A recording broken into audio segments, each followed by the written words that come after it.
अस्सलाम वालेकुम स्टूडेंट्स। बेटा अब हम लोग चैप्टर नंबर 6 पढ़ रहे हैं, ठीक है, कंटिन्यू है। लास्ट क्लास में ना आप लोगों को कुछ फंक्शनल ग्रुप्स के बारे में बताया था, फंक्शनल ग्रुप्स की डिटेल बताई थी। उम्मीद है आप लोगों ने वो अच्छी तरीके से पढ़ी होगी और आपके जहन में होगी अच्छी तरीके से। तो इसलिए मैंने कहा था लास्ट क्लास में कि आप लोगों को पढ़ाया था और आपको कहा था कि अच्छे तरीके से उसको जहन में रखिएगा, क्योंकि उसी से रिलेटेड अब हमारा टॉपिक है, ठीक है बेटा। वैसे तो अगर हम कहें फंक्शनल ग्रुप से रिलेटेड तो पूरा चैप्टर ही है अभी आगे, और प्लस फिर आगे जो चैप्टर्स हैं वो भी उसी से रिलेटेड हैं। लेकिन अभी जो है वो बहुत इंपॉर्टेंट टॉपिक आपके सेकेंड ईयर के लिहाज से इम्पॉर्टेंट टॉपिक है। थ्योरी बेस्ड क्वेश्चंस आते हैं इससे, यानी कि थ्योरी का सवाल भी आता है, और प्लस एमसीक्यूज़ के लिए भी बहुत इम्पॉर्टेंट टॉपिक है बेटा ये।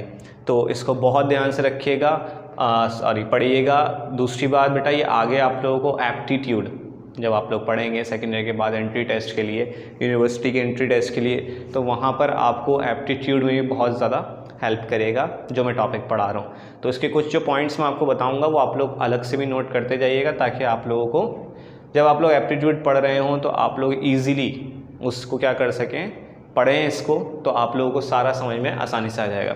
तो बेटा हम लेक्चर कंटिन्यू करते हैं अपना 6.9। लास्ट हमने फंक्शन ग्रुप्स पढ़ लिए थे। फंक्शन ग्रुप्स बहुत ज़्यादा अच्छी तरीके से जहन में, अगर किसी ने नहीं पढ़ा है या उन्होंने रिव्यू नहीं किया तो आप लोग लाजमी पिछला लेक्चर पहले देख लें, या आपने जो नोट डाउन किया हुआ था सारे फंक्शन ग्रुप्स को पहले पढ़ लें, फिर आप ये लेक्चर देखिएगा, वरना आप लोगों को बहुत प्रॉब्लम होगी इस लेक्चर में, ठीक है। और हो सकता है ये लेक्चर समझ में भी ना आए। तो बेटा हमारा आज का टॉपिक है, टॉपिक का नाम आपके पास है आइसोमेरिज्म।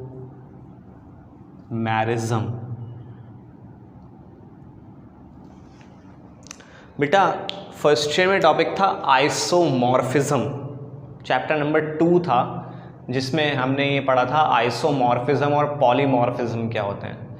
आइसोमॉर्फिज्म और पॉलीमॉर्फिज्म, इसी तरीके से आइसोमेरिज्म में डिफरेंस है, यानी आइसोमॉर्फिज्म और आइसोमेरिज्म दोनों में क्या है, डिफरेंस है। तो ज़रा गौर से समझिएगा। पहले मैं आप लोगों को थोड़ा सा आइसोमॉर्फिज्म जहन में ले आऊँ, ताकि आप लोगों को क्लियर हो जाए कि आपने वहाँ क्या पढ़ा था और उसमें और इसमें डिफरेंस क्या है, ठीक है बेटा। आइसोमॉर्फिज्म जो होता था वो क्रिस्टल्स के लिए होता था, ठीक है। जो क्रिस्टल्स हमारे पास होते हैं, जैसे NaCl in the form of crystal होता है, तो वो क्रिस्टल्स जो होते हैं, एक से ज़्यादा क्रिस्टल यानी कि एक से ज़्यादा कंपाउंड्स, उनकी शक्ल सेम होती थी। यानी एक से ज़्यादा क्रिस्टल्स होते थे, एक से ज़्यादा सब्सटेंसेस होते थे, उनकी शक्ल क्या होती थी, सेम होती थी। शक्ल का मतलब क्या है बेटा, जैसे कि आपके पास NaCl और इसी तरीके से NaF, सोडियम क्लोराइड और सोडियम फ्लोराइड। बेटा इन दोनों का जो शेप होता था ना, ये दोनों क्रिस्टल्स हैं, ये दोनों कैसे होते थे, क्यूबिक फॉर्म में होते थे। यानी कि इनका जो स्ट्रक्चर होता था वो कैसा होता था, क्यूबिक होता था। क्यूब आपको मैंने बताया था किस तरह का होता है, सबको ही पता है आप लोगों को कि भाई क्यूब कुछ इस तरह का होता है। तो दोनों डिफरेंट क्या हैं, सब्सटेंसेस हैं। एक NaCl है सोडियम क्लोराइड, एक NaF है सोडियम फ्लोराइड। लेकिन क्या फ़र्क है दोनों में, डिफरेंस क्या है कि दोनों सब्सटेंसेस एक दूसरे से डिफरेंट है, अंडरस्टूड है, दोनों की प्रॉपर्टीज़ भी डिफरेंट होंगी। यहाँ पर क्लोरीन है, सोडियम तो चलो दोनों में सेम है, लेकिन इसमें क्लोरीन है और इसमें फ्लोरीन है, तो इन दोनों की क्या होगी, केमिकल प्रॉपर्टीज़ भी डिफरेंट होंगी, ठीक है। लेकिन दोनों का फिजिकल स्ट्रक्चर कैसा है, क्यूबिक है। NaCl भी किस फॉर्म में आपको मिलेगा, क्यूब की फॉर्म में मिलेगा। NaF भी आपको किस फॉर्म में मिलेगा, क्यूब की फॉर्म में मिलेगा। यानी यहाँ पर ये बताना चाह रहा हूँ बेटा, आइसोमॉर्फिज्म क्या होता है, same crystal structure, more than 2 substances के क्या हो, same crystal structures, they are called isomorphism, ठीक है बेटा। एक और चीज़ होती है एलोट्रॉप, वो भी कुछ इस तरह का होता है, कंफ्यूज नहीं होना उसमें। एलोट्रॉप जब हम चैप्टर नंबर 4 पढ़ेंगे तो मैं आपको बताऊंगा कि व्हाट इज़ एलोट्रॉप, फिर इन तीनों को मैं आपको वहाँ पर बताऊंगा। फिलहाल आप क्योंकि आइसोमॉर्फिज्म पढ़ चुके हैं फर्स्ट ईयर में, इसलिए मैंने उससे रिलेट करवाया आइसोमेरिज्म में। आइसोमेरिज्म बेटा एक फिनोमिना है, जैसे आइसोमॉर्फिज्म भी एक फिनोमिना था, इसी तरीके से आइसोमेरिज्म भी एक फिनोमिना है बेटा। कुछ चीज़ें आपकी बुक के लिहाज से हम चलेंगे, लेकिन कुछ चीज़ें आपकी बुक में थोड़ी सी डिफरेंट भी हैं। डिफरेंट से मुराद ये कि कुछ चीज़ें गलत लिखी हुई हैं। गलत आप इस लिहाज से कह सकते हो कि उसको मॉडिफाई नहीं किया गया, ठीक है। वो मैं बताऊंगा आपको क्या क्या चीज़ें हैं। बेटा iso first year chemistry chapter number 5, अगर आपको याद हो तो first year chemistry chapter number 5 के अंदर आपने पढ़ा था थर्मोडायनेमिक्स के बारे में। थर्मोडायनेमिक्स में आपने दो तरह के क्या पढ़े थे, प्रोसेसेस पढ़े थे, आइसोबैरिक और isochoric process. Isobaric constant pressure पर होता था, आइसोकोरिक कांस्टेंट वॉल्यूम पर होता था। हमें टॉपिक वो नहीं पढ़ना, वहाँ ले जाने का मकसद ये है। अच्छा, ये जो आइसोबैरिक आइसोकोरिक है ना, आप फिजिक्स में ये पढ़ेंगे अभी चैप्टर नंबर 11 के अंदर। तो एक्चुअली बस मैं ये बताना चाह रहा हूँ कि आइसोमेरिज्म या आइसोबैरिक आइसोकोरिक से क्या चीज़ सिमिलर है, वो है आइसो है, ठीक है बेटा। और दूसरा वर्ड आपके पास क्या है, मैरिज्म, यानी कि ये दो वर्ड से मिलकर बना है, ठीक है। आइसोमेरिज्म दो वर्ड्स। आइसो का मतलब वहाँ पर जो आपने पढ़ा था ना बेटा, वो कांस्टेंट या फिर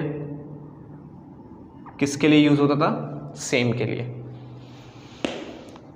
आइसोबैरिक का मतलब क्या होता था, प्रोसेस एट कांस्टेंट प्रेशर, ठीक है। आइसोकोरिक का मतलब क्या होता था, प्रोसेस एट कांस्टेंट वॉल्यूम, यानी कांस्टेंट या सेम की बात करें तो आपके पास क्या होता है, आइसो होता है, ठीक है बेटा। मर्ज या मैरिज्म का मतलब आपके पास यहाँ पर क्या लेते हैं हम, unit.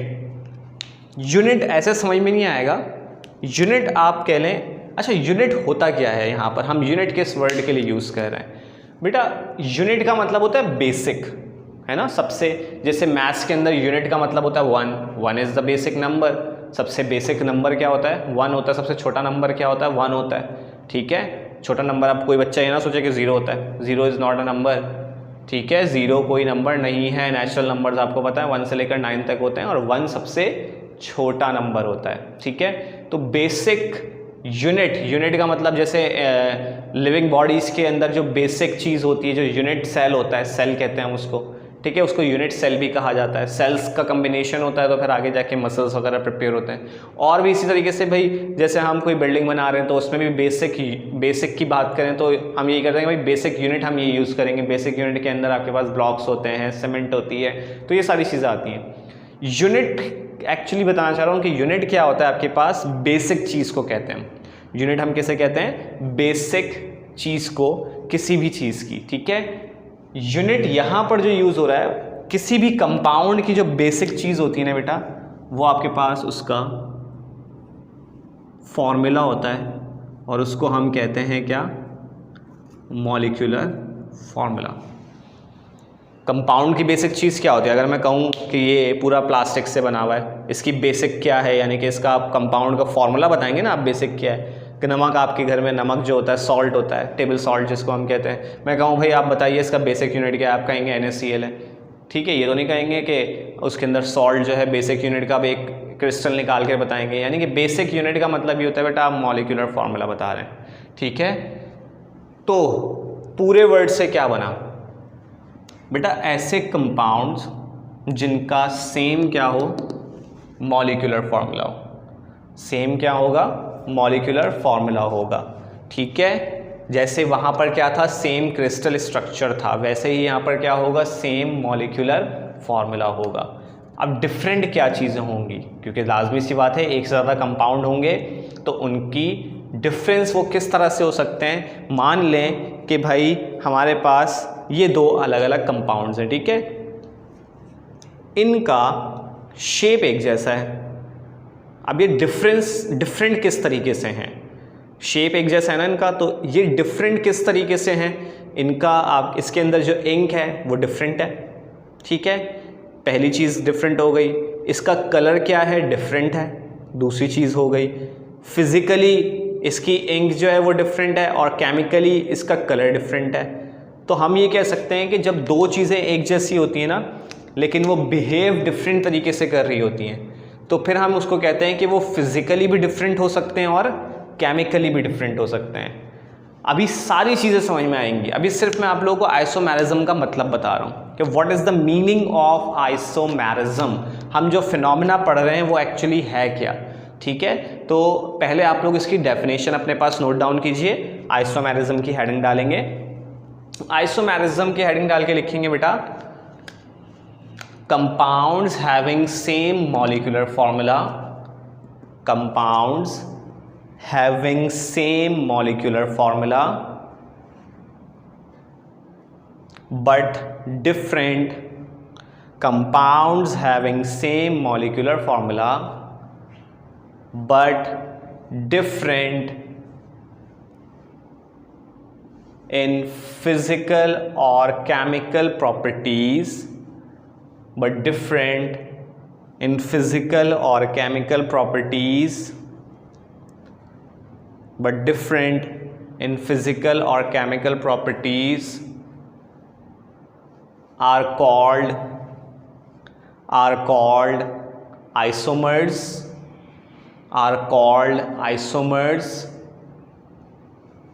and the phenomena is called isomerism, and the phenomena is called isomerism। ठीक है बेटा, डेफिनेशन में क्या लिखवाया, अब जरा इसको दोबारा पढ़ते हैं और समझते हैं। बेटा मैंने क्या लिखवाया, compounds having same molecular formula, यानी कंपाउंड क्या होंगे, उनके सेम मॉलिक्यूलर फार्मूला होंगे, लेकिन डिफरेंट वो कैसे हो सकते हैं, फिजिकली भी हो सकते हैं, केमिकली भी हो सकते हैं। फिजिकली का मतलब क्या है बेटा, स्ट्रक्चर भी डिफरेंट हो सकता है, ठीक है, शेप भी डिफरेंट हो सकता है, दिस इज कॉल्ड के फिजिकली डिफरेंट हैं वो। और इस तरीके से केमिकली कैसे डिफरेंट हो सकते हैं, उनकी केमिकल प्रॉपर्टीज डिफरेंट हो सकती हैं, वो रिएक्ट किसी और तरीके से कर सकते हैं, वो एसिडिक और बेसिक भी हो सकते हैं। केमिकल डिफरेंस ये आ जाता है आपके पास, ठीक है। अब कैसे आता है वो, जब हम इसकी टाइप्स पढ़ेंगे ना तो आपको क्लियर होगा। अभी सिर्फ डेफिनेशन लिखवाई है आइसोमेरिज्म की, ठीक है बेटा। अच्छा, आपकी बुक में जो डेफिनेशन लिखी हुई है ना वो ये बताता हूँ कौन सी है। पहले यहाँ पर ये समझते हैं बेटा, आइसोमेरिज्म बेसिकली आपके पास दो मेजर टाइप्स के अंदर डिवाइड है। आइसोमेरिज्म दो मेजर टाइप्स के अंदर डिवाइडेड है, जो कि आपकी बुक में मेंशन नहीं है। आपकी बुक में ये बात मेंशन नहीं है कि दो मेजर टाइप्स के अंदर डिवाइडेड है। बेटा मैं सिर्फ इसलिए बता रहा हूँ ताकि आप लोगों को एप्टीट्यूड में इससे हेल्प होगी और आपके जहन में होगा ये बात, ठीक है। जब आप लोग एप्टीट्यूड पढ़ रहे होंगे तो आप लोगों को याद आएगा कि भाई हाँ, हमने ये चैप्टर 6 सेकेंड ईयर केमिस्ट्री के अंदर पढ़ा था, तो आप लोगों को वहाँ पर इतनी मुश्किलात नहीं होंगी। तो बेटा दो मेजर टाइप्स आपके पास हैं। नंबर 1 आपके पास जो मेजर टाइप है उसको हम कहते हैं structural isomerism.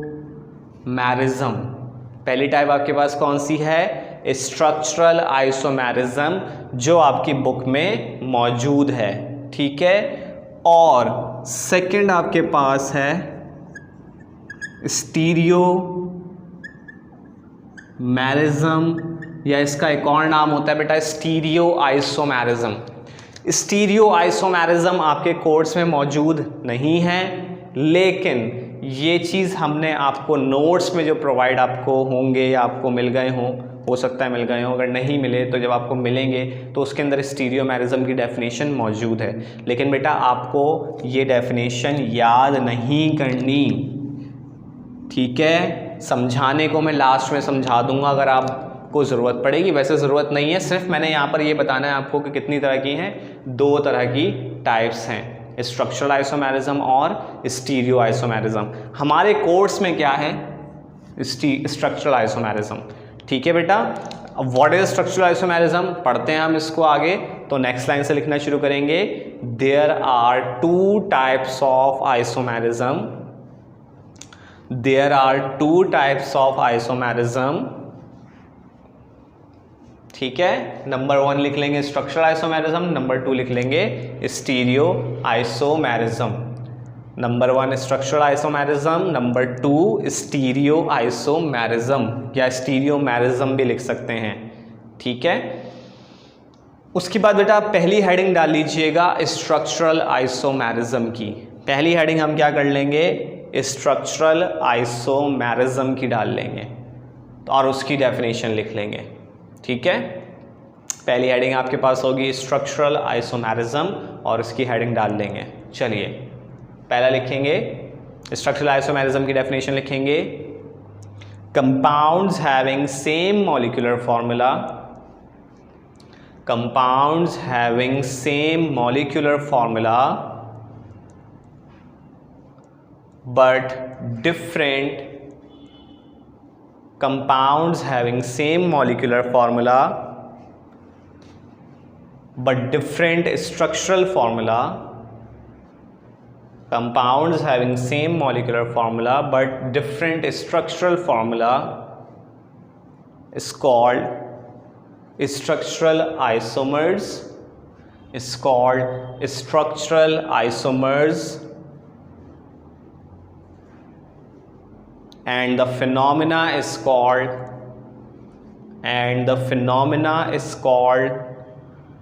structural isomerism, and the phenomena is called structural isomerism, ठीक है बेटा। डेफिनेशन बहुत आसान सी है और आप लोगों को आसानी से क्लियर हो गई होगी।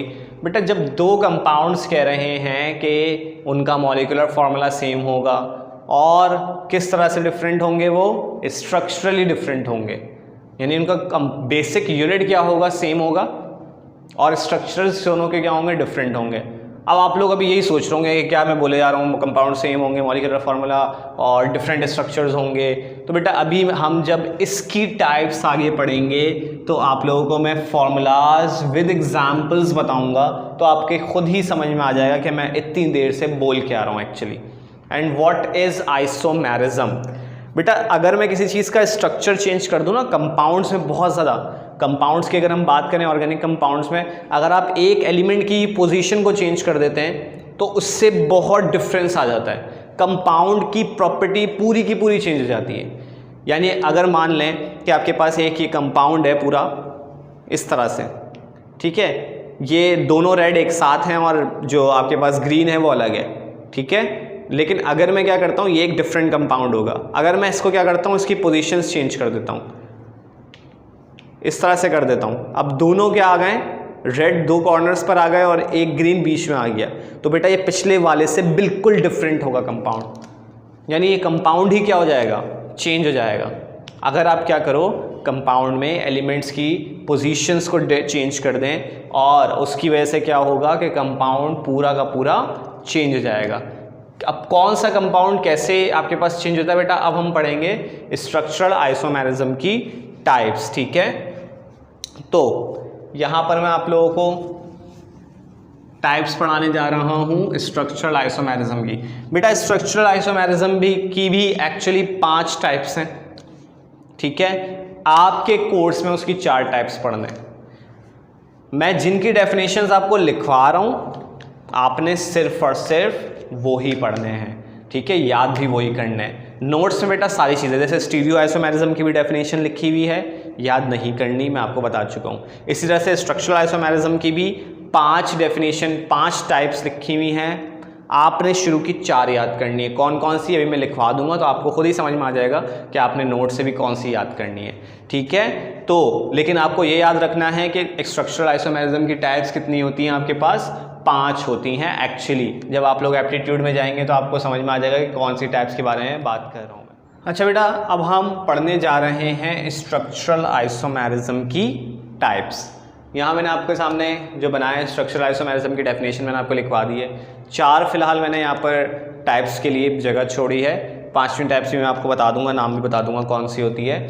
बेटा पहली टाइप स्ट्रक्चरल आइसोमेरिज्म की जो होती है उसे हम कहते हैं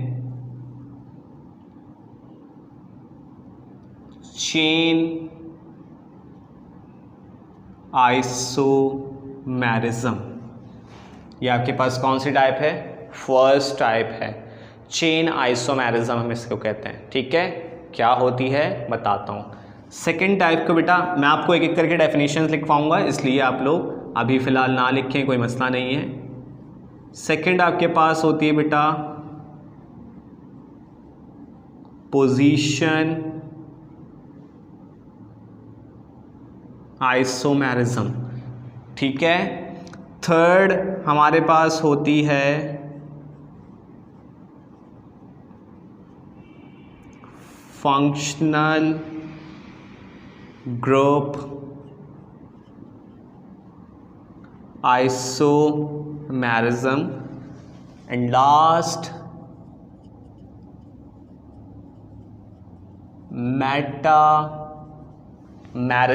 मेटामेरिज्म कहलाती है, ठीक है बेटा।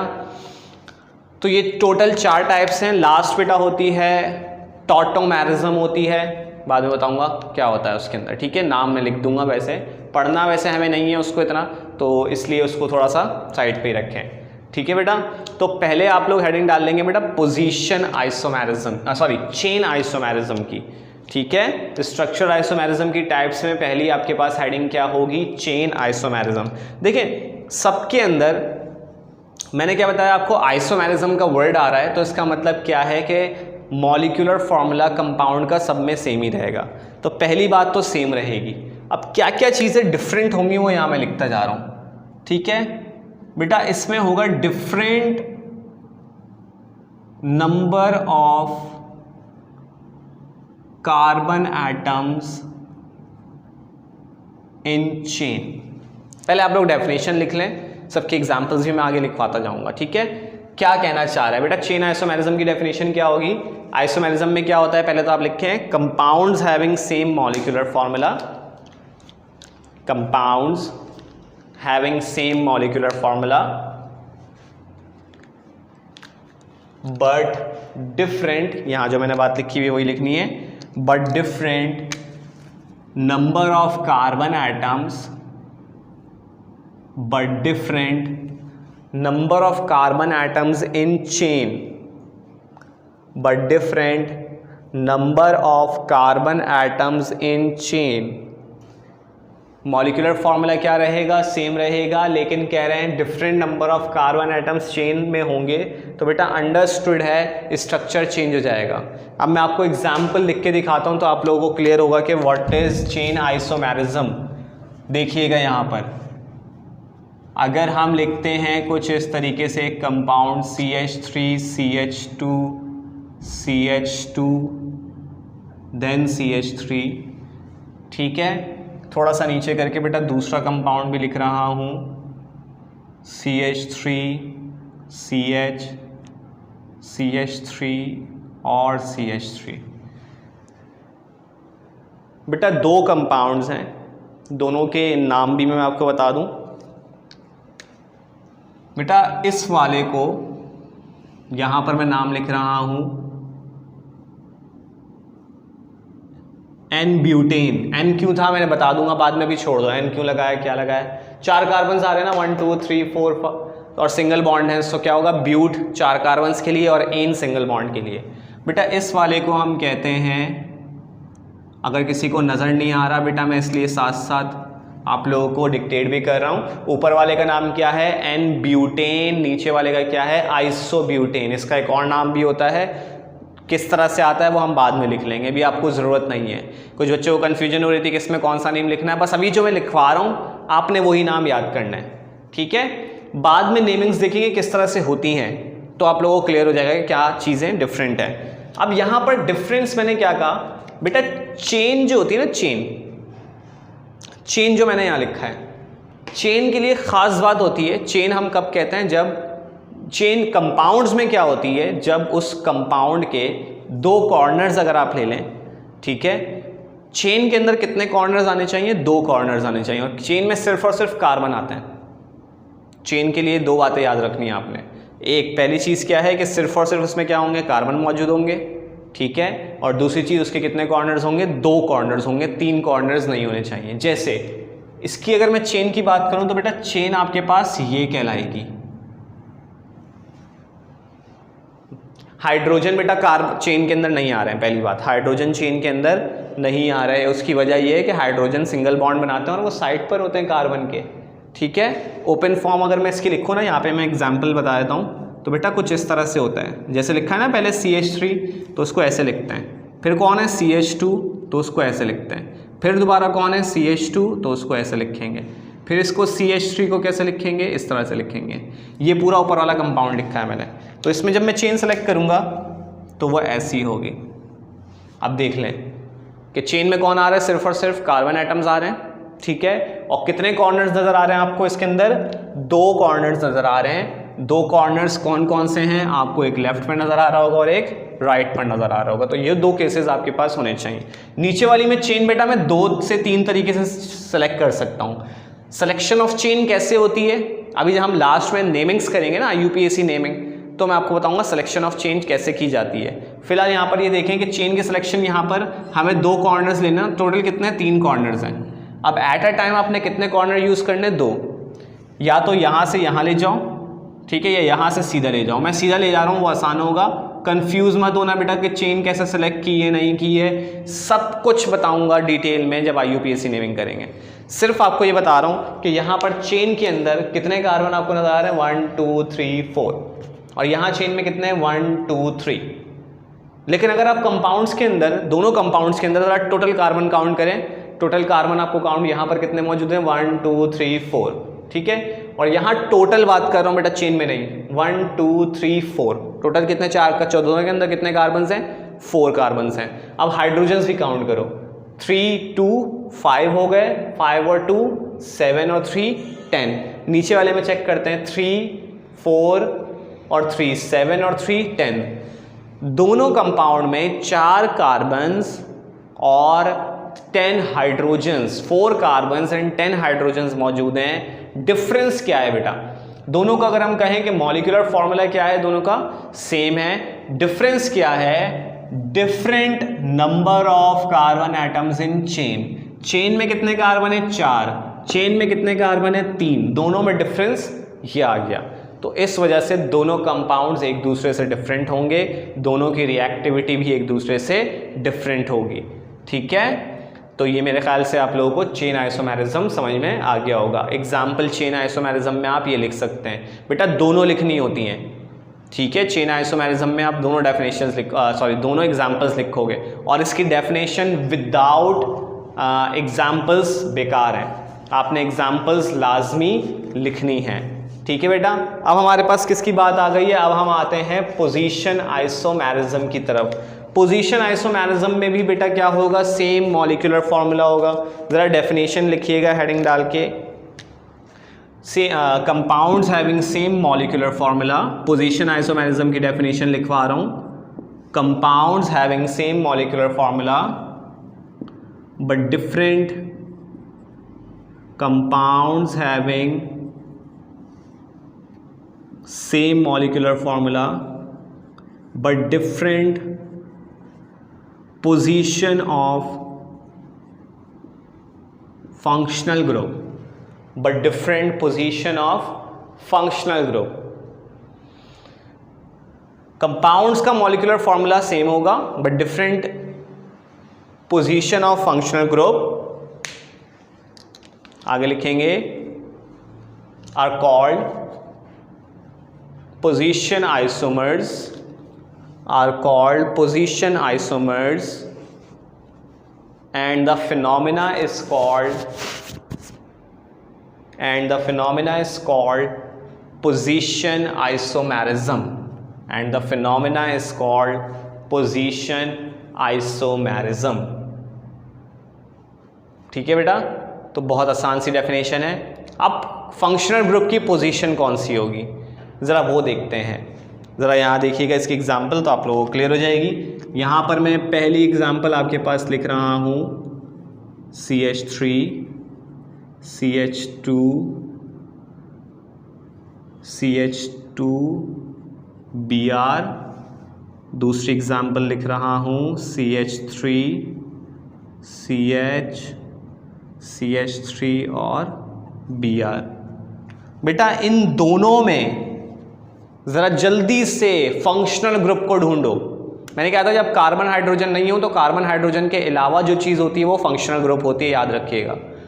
ठीक है, कार्बन हाइड्रोजन के अलावा अगर कोई चीज़ आ गई है तो वो क्या होगी, फंक्शनल ग्रुप। यानी कि यहाँ पर ये जो Br लिखा है मैंने, यानी ब्रोमीन, वो क्या है, फंक्शनल ग्रुप है इन दोनों के अंदर।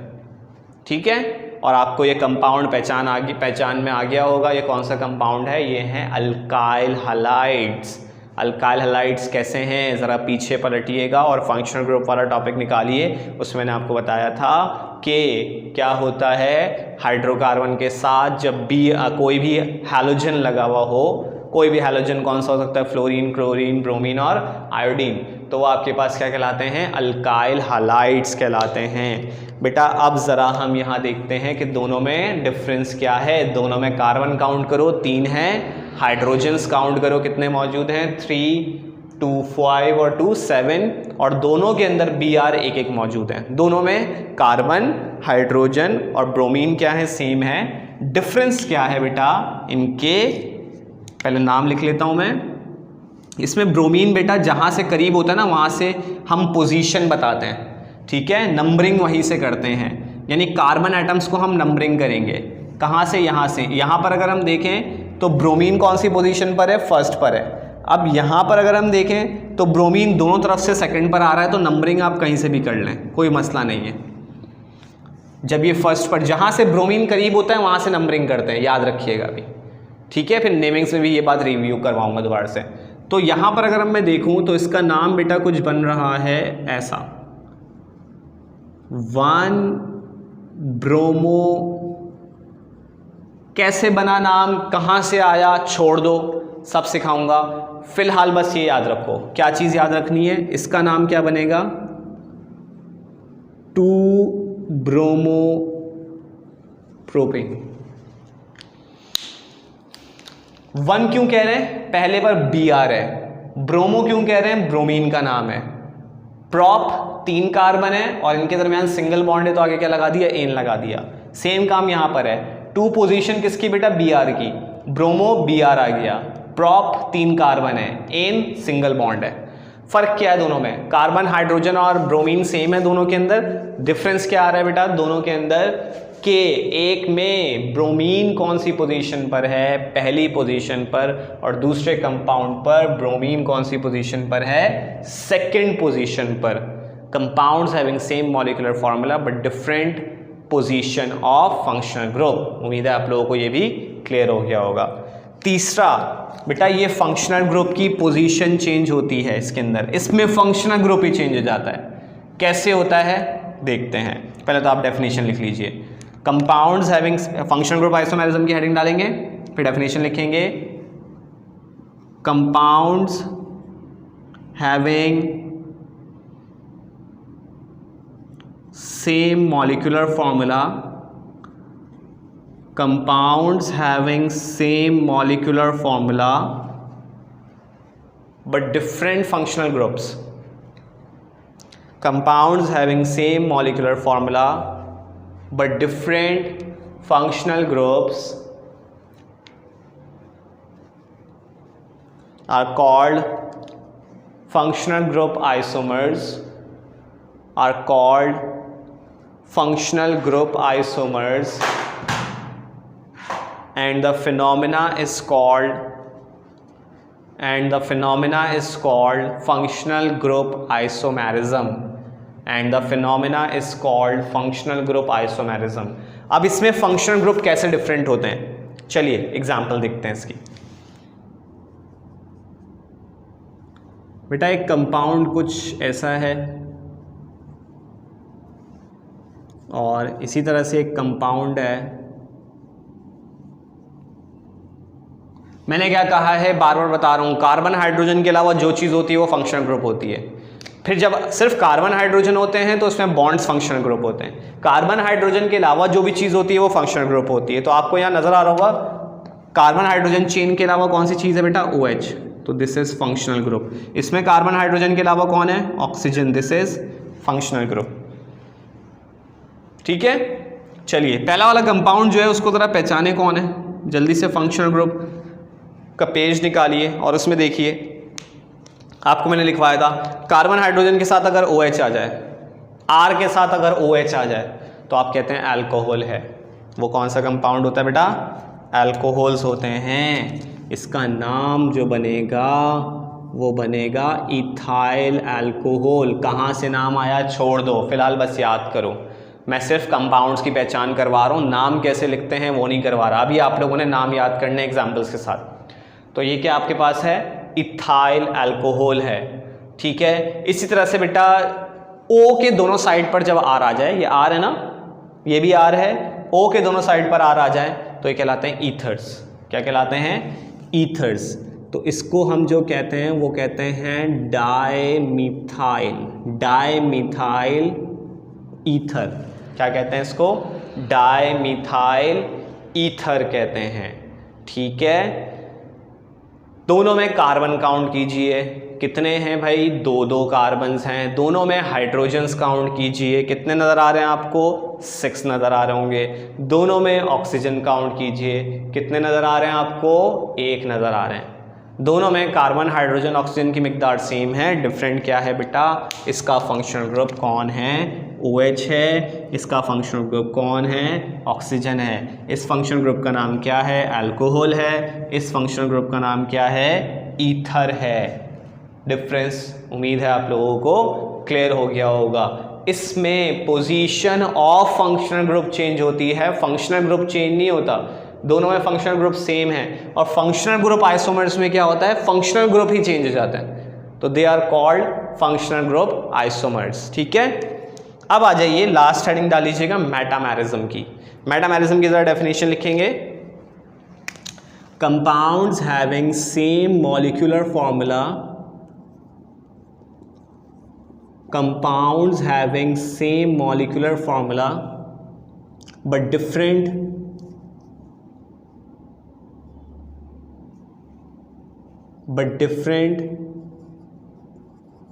number of carbon atoms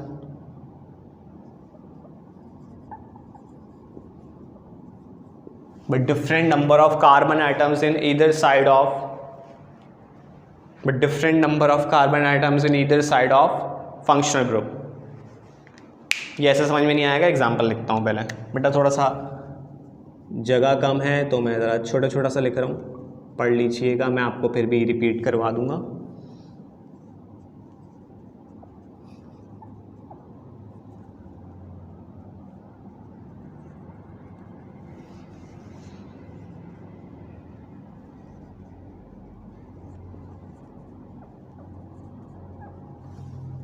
बेटा इन दोनों में फंक्शनल ग्रुप एक ही है।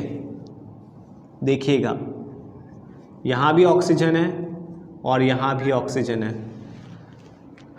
दोनों आपको ईथर नज़र आ रहे होंगे। अगर देखें ऊपर ही नाम लिखा है मैंने, ईथर में ये होता है ऑक्सीजन के दोनों साइड पर कार्बन हाइड्रोजन होते हैं। तो ऑक्सीजन के इस साइड पर आपको नज़र आ रहे हैं कार्बन हाइड्रोजन, उस साइड पर भी कार्बन हाइड्रोजन है। यहाँ पर भी ऑक्सीजन के इस साइड पर कार्बन हाइड्रोजन, इधर भी क्या है? कार्बन हाइड्रोजन से। डिफरेंस क्या है बेटा? दोनों में ज़रा कार्बन काउंट करो। दोनों में 4 कार्बन नज़र आ रहे होंगे, ठीक है। दोनों के अंदर आपको 10 हाइड्रोजन्स नज़र आ रहे होंगे। 4 कार्बन, 10 हाइड्रोजन और 1 ऑक्सीजन। फ़र्क क्या है? पहले मैं दोनों का नाम लिख दूं। बेटा इसका जो नाम होगा ना वो होगा